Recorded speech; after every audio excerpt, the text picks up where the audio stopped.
భారత్ సిద్ధంగా ఉంది. రైట్. కార్తిక్ గారు, నిన్న ప్రధాని మోదీ మాట్లాడిన తీరు కానీ ఆయన ప్రసంగం ఎలా అనిపించింది? దాని గురించి ఏం మాట్లాడతారు మీరు? ఏం లేదు మేడం, సైన్యానికి వారు చేస్తున్న పోరాటానికి ఆపరేషన్ సింధూర్ని నడిపించినటువంటి ఇద్దరి మహిళలకు నిజంగా వారికి ఒక స్టాండింగ్ ఓవేషన్ ఇస్తూ భారతదేశానికి ఇంత అంటే ఆ పదం ప్రధానమంత్రి కాబట్టి ఆ పదం వాడాలనో వాడకూడదో అర్థమవుతలేదు.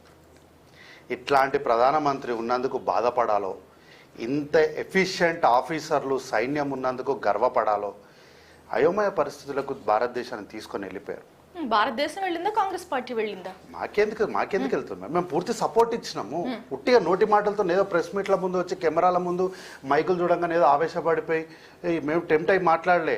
డాక్యుమెంట్ ఇచ్చినాం, రాసి ఇచ్చినాం వాళ్ళకి పేపరు.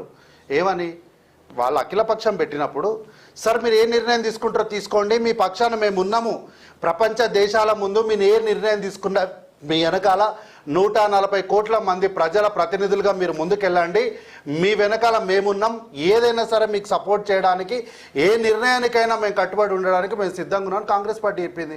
ఇంకా అయోమయం కాంగ్రెస్ పార్టీకి ఉందా, మరి ఆర్ఎస్ఎస్ పార్టీకి ఉందా నాకు అర్థం కాలేదు. మాకెందుకు ఉంటుంది? మేము ఈరోజు ఇంతకుముందు అన్నగారు మాట్లాడుకుంటూ కూడా ఆత్మస్థైర్యాన్ని నింపడానికి మేము కూడా అదే అంటున్నాము.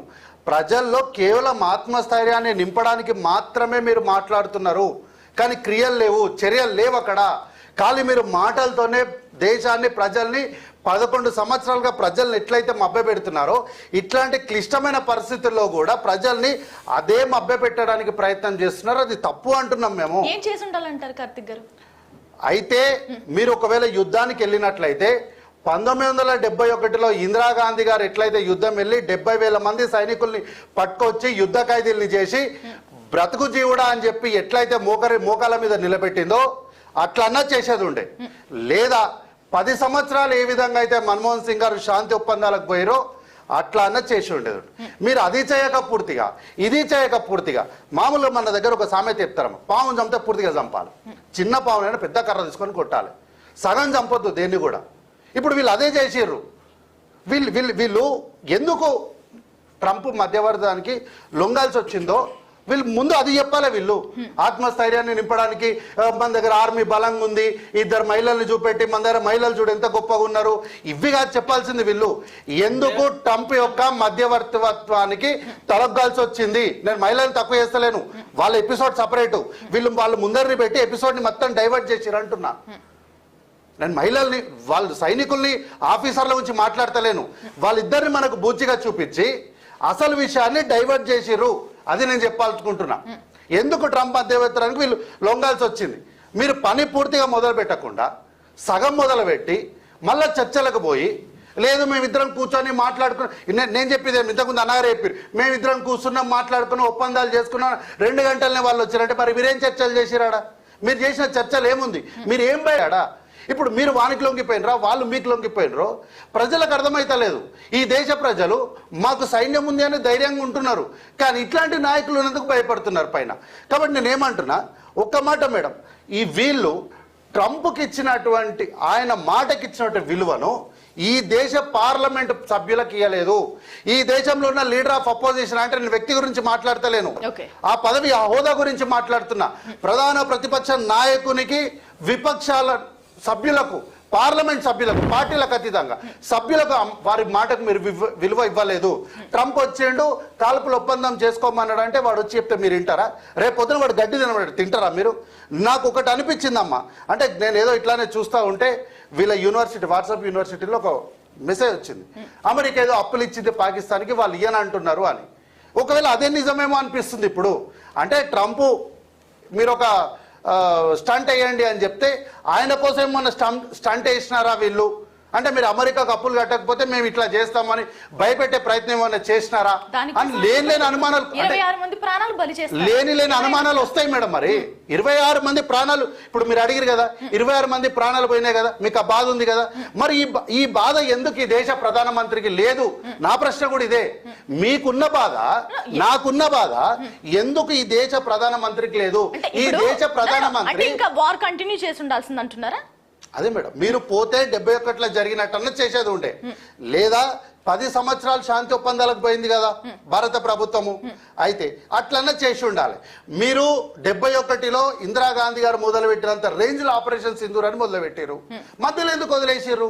మళ్ళీ ఇప్పుడు వచ్చి మేము మధ్యలో వదిలేసాం అనట్లేదు కదా, ఆపలేదు, ఇది కంటిన్యూ అవుతూనే ఉంది. వాళ్ళు చిన్నగా రెచ్చగొట్టినా కూడా అది యుద్ధంగానే భావిస్తాం, మేము తీసుకోవాల్సిన చర్యలు తీసుకుంటామని కదా ప్రధాని మాట్లాడారు. మేడం నిన్న మొన్న ఆర్టీసీ చర్చలు సమ్మె చేస్తాం అంటే ఉదాహరణకు చెప్తాం. చర్చలకు అంటే మేము సమ్మెకు పోతాము అంటే ప్రభుత్వం ఏదో పిలిచి మాట్లాడింది అంటే మేము సమ్మెను విరమించలేదు, వాయిదా వేసినాము అని అన్నారు. అప్పుడు ఇదే ప్రతిపక్షాలు ఏమన్నాయి? మీకేం చేత కాలేదు, వాళ్ళేం విరమించలేదు, వాళ్ళు జస్ట్ వాయిదా వేసిరు, ఏదో ఒక రోజు లేస్తారు అని అన్నారు. మరి ఇదే ఫార్ములా ఎక్కడ కూడా అప్లై చేయొచ్చు కదా. మీరు చర్చలకు ఎందుకు పోయినారు? అసలు మిమ్మల్ని పొమ్మన్నోడు ఎవడు? ఈ దేశ ప్రజలు ఎవడన్నా మిమ్మల్ని పొమ్మన్నాడా? ఈ దేశ ప్రజలు ఎవడన్నా మిమ్మల్ని యుద్ధానికి ఉమ్మన్నాడా ముందర? ఈ దేశంలో ప్రజలు ఎవ్వడు కూడా మిమ్మల్ని ముందు యుద్ధానికి ఉమ్మనలే. మీరు ఆపరేషన్ సింధూర్ అని చెప్పే వరకు దీని పరిష్కారం ఏంటి అని మాత్రమే ఆలోచన చేస్తున్నప్పుడు మీరు ఆపరేషన్ సింధూర్ మేము పోతున్నాం అన్నారు. పోతున్నప్పుడు ఈ దేశ ప్రజలు ఏమన్నారు? వెళ్ళండి సార్, విజయీ భవ, పోయి మంచిగా విజయం చేసుకొని రండి, వాళ్ళందరినీ కూడా టెర్రరిజం మట్టు పెట్టండి, ఆ దేశానికి బుద్ధి చెప్పండి అని చెప్పి పంపించారు.